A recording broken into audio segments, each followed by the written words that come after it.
안녕하세요. 오늘은 한국 수학 교육 과정에 대해서 한번 얘기를 해보려고 하는데요. 뭐 오늘도 역시 이 교육 과정에 대해서 제 생각을 얘기를 하는 거니까 그냥 편하게 들어주셨으면 좋겠습니다.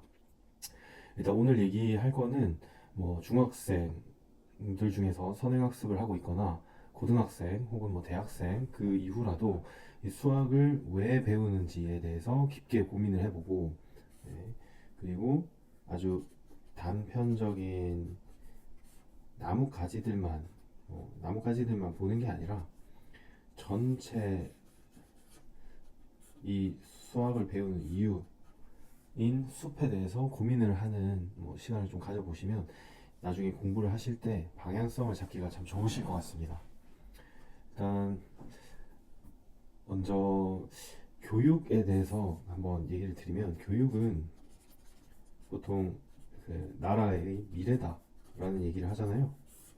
그래서 교육은 상당히 중요한데 그 중에서도 이 수학이라고 하는 거는 현대 사회에서 사실 가장 중요한 능력 중에 하나가 되었죠. 네. 그래서 이 수학 교육이 사실 나라의 미래인 건데, 그러면 지금 대한민국에서는 어떤 식으로 수학 교육 과정을 짰고 그 이유가 무엇일지 조금 한번 생각을 같이 해보려고 합니다. 그러면 먼저 저희가 고등학교 공부를 통해서 치는 시험이 그 수능이라는 시험을 치잖아요. 수능의 전체 이름을 알고 계신가요? 이게 대학 수학 능력 시험이라고 하는 건데, 이걸 풀이를 해보면 이 부분까지만 하겠습니다. 대학교에서 학문을 수학할 수 있는, 혹은 수양할 수 있는, 배우다라는 뜻이죠. 대학교에서 학문을 배울 수 있는 지를, 그 능력을 시험을 보는 겁니다. 그럼 이 수학할 수 있는, 수양할 수 있는 능력을 확인을 하는데, 단순한 문제 풀이를 얼마나 많이 외웠는지, 혹은 공식을 암기를 얼마나 하고 있는지, 이런 게 중요할까요? 아닙니다. 네. 사고력과 이해력, 이런 능력들이 결국 대학교에서 학문을 수학할 수 있는 능력이 되는 거예요. 네, 그래서 결국 목적은 이제 이쪽에 있다 라는 거를 한번 생각을 해보시고 제가 이제 좀 시작을 하도록 하겠습니다. 먼저 제가 수학을 배우는 이유를 수학을 배우는 이유를 교육 과정의 입장에서 한번 먼저 정의를 해보겠습니다. 수학을 배우는 이유는 제가 생각할 때는 조금 긴데요. 현재라는 짧은 순간을 살아가는 인간이 그 순간을 이해하고 세상의 변화를 파악하기 위함이다. 이 말은 그냥 제가 생각을 한 겁니다. 네. 그래서 이런 거를 이제 좀 쉽게 표현을 하면 유명한 말이 있죠. 거인의 어깨에서 세상을 바라보다. 즉, 고등학교 수학을 배우면 거인의 어깨에서 세상을 보는 기본적인 능력을 갖출 수 있게끔 교육 과정이 짜여져 있다고 저는 생각을 합니다. 그래서 지금부터 이제 고등학교 1학년부터 고등학교 3학년까지의 교육 과정에 대해서 제가 큰 흐름으로 먼저 설명을 해 볼 건데요. 이제 나중에 그 흐름 속에서 실제 교육 과정이 어떤 식으로 구성이 되어 있는지를 하나씩 매칭을 해 볼 테니까 한번, 네, 같이 따라와 주시면 좋을 것 같아요. 일단 처음에 이 내용을 정리를 했는데, 이 내용은 제가 이제 설명을 시작을 할 거거든요. 그래서 요거는 간단하게 봐주시고 그 설명을 좀 따라와 주시면 될 것 같아요. 먼저 우리 인간은 상당히 순간적인 순간들을 살아가거든요. 이게 무슨 말이냐면, 지금 이 영상을 찍고 있는 저도, 그리고 이 영상을 보고 있는 구독자분들도 순간들의 연속을 살고 계신 거란 말이죠. 그러니까 저희가 인지할 수 있는 이걸 이제 시간이라고 본다면, 저희는 현재부터 어느 시점까지를 한 번에 살 수가 없어요. 각각의 현재들이 모여서 시간이 되는 거거든요. 이거를 한꺼번에 느낄 수가 없는 거죠.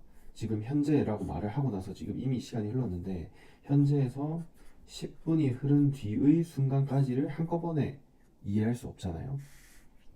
그러니까 인간은 순간을 살아가고, 인간의 하루도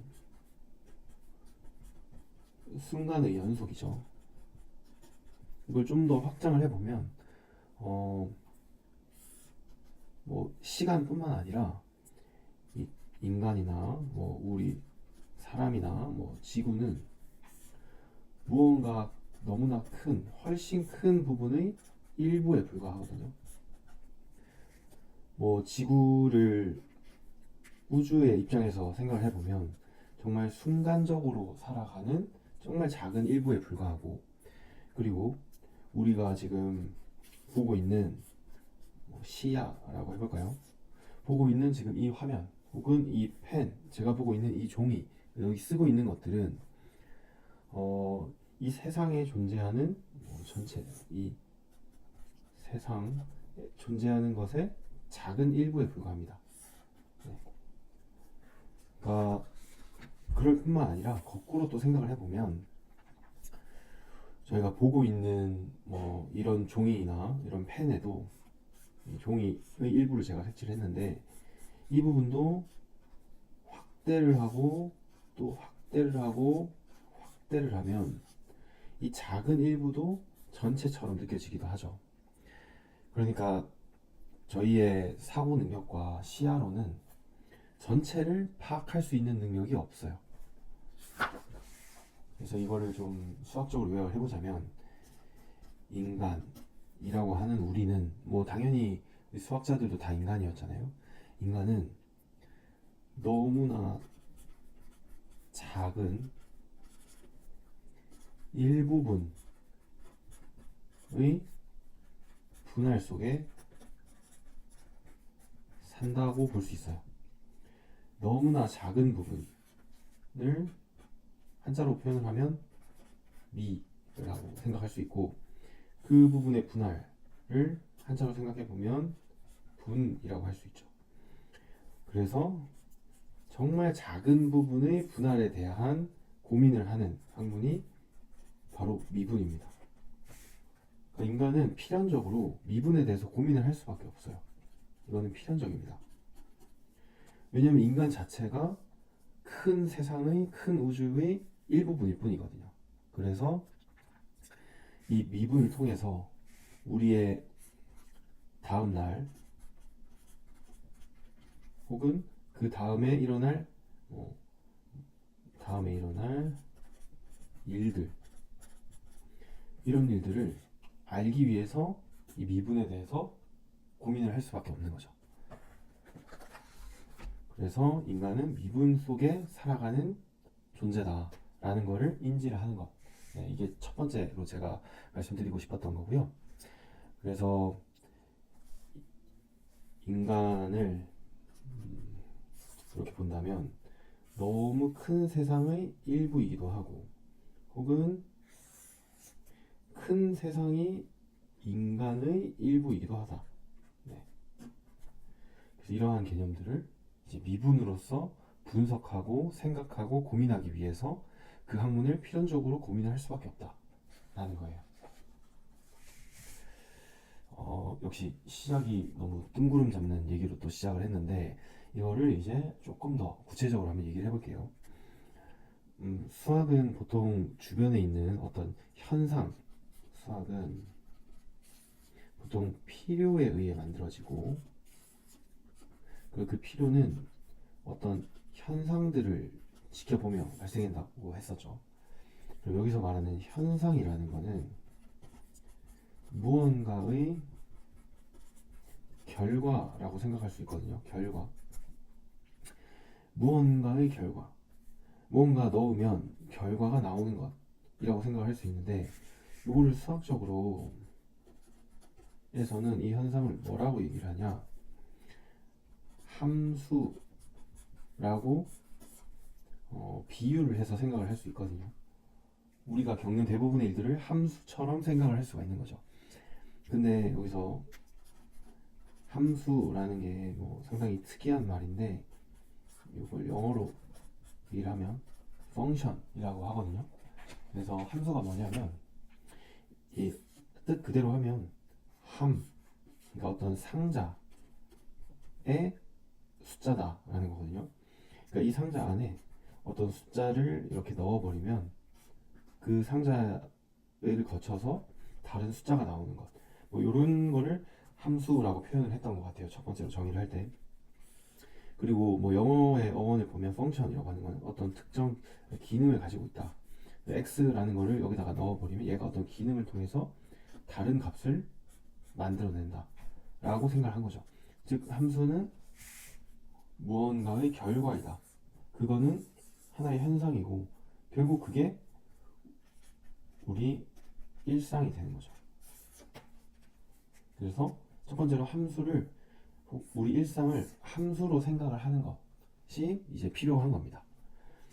그러면 여기서 이제 잠깐 수학 교육 과정 얘기로 돌아보면, 공통 수학에 이런 내용들을 배우게 되거든요. 처음에 들어가면 다항식, 그리고 방정식, 네. 그리고 부등식, 그리고 함수와 그래프, 이렇게 배웁니다. 공통 수학은 다항식, 그러니까 항이 많은 식들, 뭐 ax 제곱, bx 3승 뭐 이런 것들을 뭐 더하거나 뭐 빼거나 뭐 하는 것들을 다항식이라고 하잖아요. 그러니까 일단 기본적으로 항이 여러 개가 있는 식을 어떻게 구성하는지 배우고, 그거의 근에 대해서 배우고, 걔네들이 뭐 부등호가 있을 때 어떻게 되는지를 배우고, 결국 이걸 왜 배우냐면 함수와 그래프를 이해하기 위해서 배우는 거예요. 즉 공통수학은 첫 번째 목적이 나왔죠. 함수를 이해하기 위해 배웁니다. 함수를 이해하기 위하여 배운다. 왜 함수를 이해해야 되냐? 그게 결국 인간이 살아가면서 해석해야 될 우리 일상이 되고, 그 현상들을 필요에 의해서 분석을 해야 되는 게 수학이기 때문이죠. 네. 뭐 여기까지가 고등학교 1학년 때 배우는 내용인 것 같고요. 네. 그러면 이제 고등학교 2학년부터 수원에 들어가게 되잖아요. 수원에서는 무엇을 배우냐? 첫 번째로 지수와 로그를 배웁니다.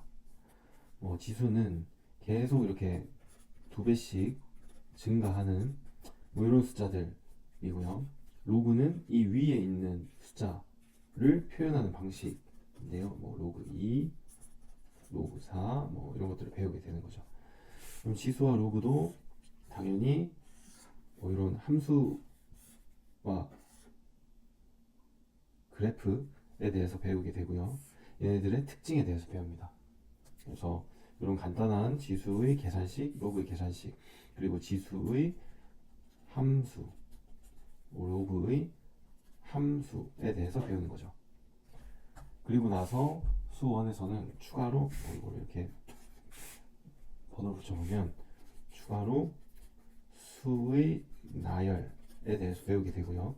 이것도 나중에 어떤 현상을 이해하는데 중요한 개념이 됩니다. 네. 그리고 또 배우는 게 삼각함수인데, 삼각함수는 나중에 또 다루려고 하고 있기도 하고, 제가 지난 영상에 올린 것 중에 좀 문제풀이 영상에 삼각함수에 대한 설명이 있거든요. 여기서 보면 얘네들도 이 원에 대해서 3개의 함수를 정의를 합니다. 그래서 x 값을 코사인이라고 하고 y 값을 사인이라고 하고 요 기울기를 탄젠트라고 해서 정의를 하죠. 일단 뭐 이 얘기를 지금 하려는 건 아니고 여기서도 삼각함수를 배운다. 그래서 뭐 삼각함수를 x축 위에다가 그려보면 뭐 이런 식으로 네, 이 주기가 있는 그런 함수를 배우게 됩니다. 그러면 지금 여기까지 배우고 나서 생각을 해봐야 되는 게 뭐냐면 지금 총 3개의 함수를 배웠거든요. 첫 번째가 다항 함수였고, 두 번째가 지수 로그 함수였고, 세 번째가 삼각 함수였거든요. 네. 그러니까 함수를 총 3가지를 배웠어요. 그러면 세상에 일어나는 현상을 이 3개의 함수로 적용하는 방법에 대해서 이제 고민을 해야 된다는 뜻이거든요. 그래서 뭐 그건 이제 나중에 대학을 가게 되면 더 고민을 하게 될 거고, 일단 이 함수를 배우는 이유는 어떤 현상을 분석하기 위해서 이런 아주 대표적인 것들을 배운다. 그러니까 여기 나와 있는 이 3개의 함수는 세상에 있는 정말 많은 함수 중에서 정말 간단하고 다른 걸 대표할 만한 성질이 있는 것들인 거예요. 얘네들이 정말 나머지 함수들을 대표할 만한 딱 3개를 뽑은 게 다항함수, 지수로그 함수, 삼각함수인 거죠. 네, 그러면 수1이 끝납니다. 네. 그럼 수1까지 해서 모두를 대표할 함수를 배웠죠. 그래서 한 번 더 써보면 다항함수 그리고 지수 로그 함수 그리고 삼각함수, 이 3개가 모든 걸 대표하고 있는 거기 때문에 당연히 이 3개에 대한 계산이 일어나기 전에 정의, 거기에 대한 추가 개념, 그리고 그래프까지 당연히 다 알아야 되는 거예요. 그래서 이런 것들을 계산이 너무 어렵다, 개념이 어렵다 할 게 아니라 이 3개의 함수에 대해서는 다 아는 게 최소한의 범위인 거죠. 그러면 이제 앞서서 함수를 계속 배워왔잖아요. 그러면 그 함수를 제가 하나만 그려볼게요. 그냥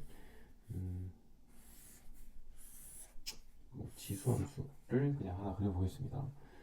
그러면 이 함수를 정의를 할 때 앞에서는 그냥 이렇게 생겼다, 1에서는 이렇게 생겼고 2에서는 이렇게 생겼다 라고 하나씩 배워왔거든요. 근데 우리 주변의 세상을 보면 대부분의 일은 상당히 순간에 일어나잖아요. 그리고 대부분 연속해서 일어나죠. 그러니까 눈을 떴다가 감으니까 그 다음 날이 돼 있는 사람이나 한 걸음 내디뎠더니 다른 나라로 이동하는 사람이나 그렇게 아주 불연속적인 삶을 사는 사람은 없잖아요. 이 세상은 항상 순간의 연속이고 그건 모두 다 이어져 있거든요. 그래서 이제 새로운 개념이 등장을 합니다. 그래서 이 새로운 개념이 여기서 이제 확장이 돼야 되는 개념인데, 개념이 첫 번째 이 순간에 대한 극한이라고 하는 게 생기고, 그리고 연속적인 삶을 살고 있기 때문에 함수도 연속이라고 하는 게 무엇인지를 정의를 하는 거죠. 그래서 극한은 여기 보면 여기 1로 2에서 1로 갈 때 반에 이렇게 계속 가다 보면 1에 정말 가까워지는 애들이 있을 거잖아요. 그래서 이런 상태를 1 플러스 0이라고 하고, 그리고 1보다 작은데 1로 이렇게 가까이 다가가는 애를 1 마이너스 0이라고 하고, 리미트의 정확한 정의라든지 이런 것들은 나중에 한번 다뤄보고, 지금은 그냥 이러한 개념이 그래서 등장을 하는 거다라는 것만 제가 설명을 드리는 거거든요. 그래서 이런 극한에 대한 개념을 당연히 순간을 이해하기 위해서 정의를 해야겠죠. 그리고 함수들이 이어져 있다, 그러니까 불연속되지 않고 이어져 있다라는 연속이 무엇인지를 정확하게 정의를 합니다. 여기까지 이제 수2에서 배우는, 여기까지가 수2의 극한과 연속 부분인 거예요. 그러면 이 극한과 연속을 왜 배우느냐? 네, 극한과 연속을 왜 배우냐면 이제 이 다음이 가장 중요한 부분인데요. 아까랑 똑같은 그래프를 그리고 한번 생각을 해볼게요.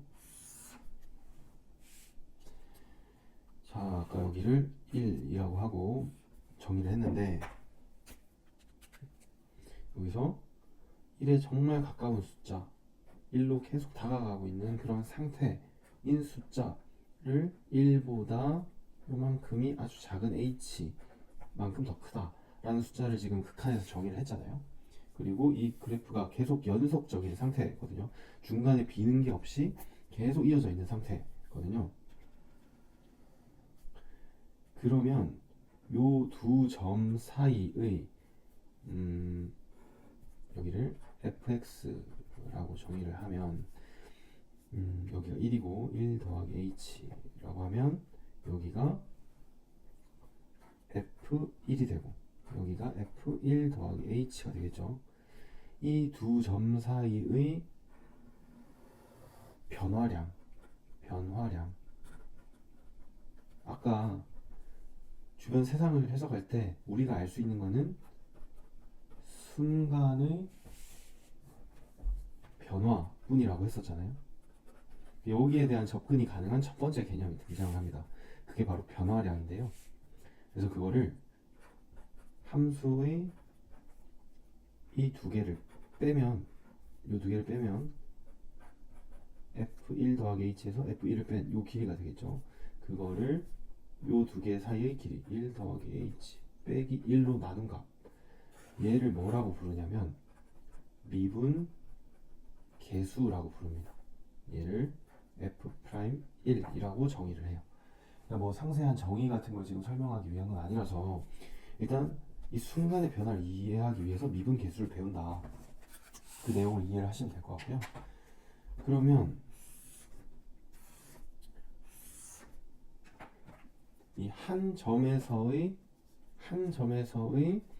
미분 계수를 배웠잖아요.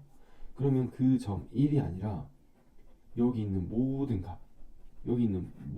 값을 x라고 하면, 즉 f'1에서 확장을 해서 모든 x에 대해서 미분 계수를 적용을 하면 어떤 함수가 나올까? 그러면 우리는 변화의 함수를 볼 수 있게 되고 그걸 통해서 무언가 예측을 할 수 있게 되는 거죠. 그래서 얘를 도함수다 라고 정의를 합니다. 그래서 여기까지 수투의 어떤 개념이죠? 미분 계수와 도함수. 네. 그럼 지금까지 미분 계수와 도함수를 배운 이유는 이 어떤 함수의 변화량을 관찰하고 그걸로써 그 변화의 함수를 찾아내기 위함이다 라고 이해를 할 수 있겠죠. 그러면 이제 도함수를 통해서 뭘 알 수 있냐? 변화의 함수라고 했잖아요. 지금 이 변화의 함수가 사실 정말 인간이 보는 세상 그 자체라고도 볼 수 있거든요. 저희가 보는 거는 현재 이 순간의 뭐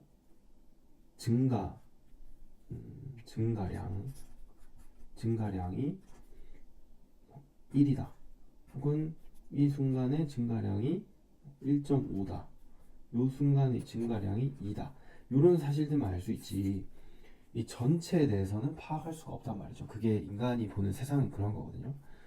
그래서 이 변화의 함수를 모든 순간에 대해서 다 모아서 이 증가량을 가지고 1만큼 증가하는 증가량은 이렇고 1.5만큼 증가하는 증가량은 이렇고 2만큼 증가하는 증가량은 이렇다. 그러면 실제가 이렇게 생기지 않았을까?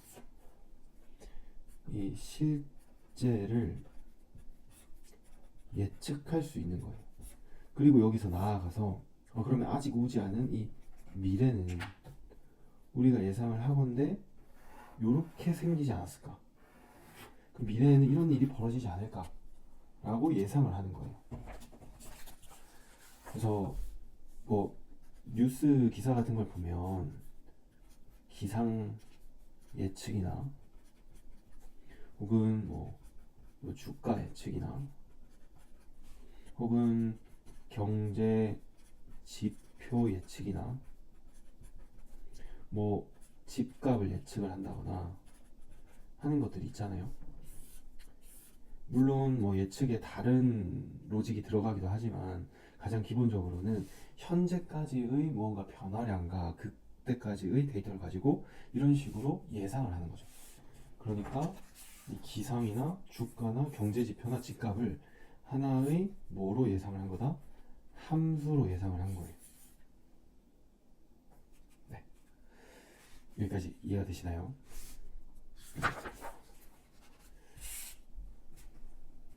그러면 이 뒷부분은 조금 간단하게 한번 설명해 볼게요. 도함수가 전체 어떤 함수, 우리가 알아야 될 현실의 변화에 해당되는 부분이었다면 이 변화만을 할 때 이 현실로 돌아가는 방법을 알아야 되잖아요. 그래서 이거를 여기서 이렇게 가는 거를 미분이라고 하고 여기서 이렇게 돌아가는 거를 적분이라고 하거든요. 그래서 적분은 뭐 값이 정해진 적분과 정해지지 않은 적분으로 나눠지고 얘를 정적분, 얘를 정해지지 않았다 부정적분 이런 식으로 나누고 있습니다. 네, 뭐 사실 적분에 대한 부분은 활용도가 그렇게 높진 않고 뭐 적분이라고 해봐야 뭐 어떤 뭐 이런 거의 부피 같은 거를 이렇게 케이크 자르듯이 막 슬라이스를 계속 해가지고 그걸 더한다거나 뭐 그런 활용도만 있지 결국은 이 미분에 대한 이해를 기반으로 하는 게 대부분이거든요. 그래서 여기는 이렇게 설명을 좀 드릴게요. 그러면 여기까지 이해가 되셨으면 제가 처음에 설명을 드렸었던 내용을 한번 다시 말씀을 드릴게요. 수학을 현재 교육과정에서 배우는 이유는 우리가 보는 세상의 일부를 여기서 뭘로 배운 거죠? 다항함수, 지수함수, 로그함수, 삼각함수로 배운 거예요. 그러니까 세상의 일부가 함수다. 그럼 그 함수의 작은 부분은 극한이 될 수도 있고 미분이 될 수도 있겠죠. 작은 부분의 미분은 변화량으로 전체가 뭐죠? 세상이죠. 세상을 예측하고 관찰한다. 즉 지금 한국에서 이 교육 과정대로 공부를 다 하면 세상의 일부를 함수로 바꾸고 그 작은 부분에 대한 정의를 배워서 이 변화를 통해서 전체를 예측하고 관찰하게 되는 이게 현대 사회의 고도화된 지적 능력이거든요. 그 지적 능력을 대학교에 가서 배워야 되는데 그걸 배우기 위한 기초 능력, 정말 기본적인 기초 능력을 쌓으라고 공부를 시키는 거예요. 정말 기초적인 지식을 갖추게끔 하는 거죠. 근데 수학을 배우는 이유가 이런 큰 흐름에 있었는데 이 전체를 이해하지 못하고 다함수의 계산 첫 문제, 지수 계산 첫 문제, 뭐 이런 식으로 뭐 계산을 뭐 학원에서 뭐 요새 뭐 초등학교 때부터 고등학교 수학을 배운다고 하니까 도대체 몇 년이에요? 뭐 6년, 짧으면 3년, 뭐 1년 동안 이런 거 계산만 배우고, 극한에 대한 계산만 배우고, 뭐 미분에 대한 계산만 배우고, 뭐 그런 식으로 해서 당연히 문제는 계산이 나오는데 이 전체의 흐름을 알지 못하면 그 배움이 상당히 휘발성이 강하게 되거든요. 그래서 모든 걸 다 잊어버리게 되는 거죠. 제가 지금 고등학교를 졸업한 지 15년이 지났는데 15년이 지나도 이거 다 정확하게 기억하고 있는 이유는 이 전체를 알고 있기 때문인 거죠. 이 각각에 대한 것들을 외우려고 한 적이 없고 하나하나를 다 받아들이면서 이 기초 능력을 길러놨으니까 이제 현대 사회에서 계속 저는 이 내용을 사용하고 생각을 하고 이를 통해서 사고를 하거든요. 그래서 제가 생각하는 이 교육 과정의 목적은 이러한 능력을 갖추게끔 하는 데 있다. 그러한 능력을 갖춘 학생들을 대학교에서는 뽑고자 하고 대학교에서는 이 현대사회가 요하는 지적 능력을 더 발전시키는 거를 학문으로서 배우고 물론 뭐 대학은 좀 더 고전적인 것들로 들어가긴 하지만 결과적으로는 이러한 기초 능력이 생겨서 나온다는 거죠. 그래서 더 좋은 학교를 가고 더 고민을 많이 한 학생일수록 실제 현대 사회에서도 더 머리 아픈 일을 할 수 있게 되는 거죠. 네. 여기까지가 제가 생각하는 한국 수학 교육 과정에 대한 이해에 대한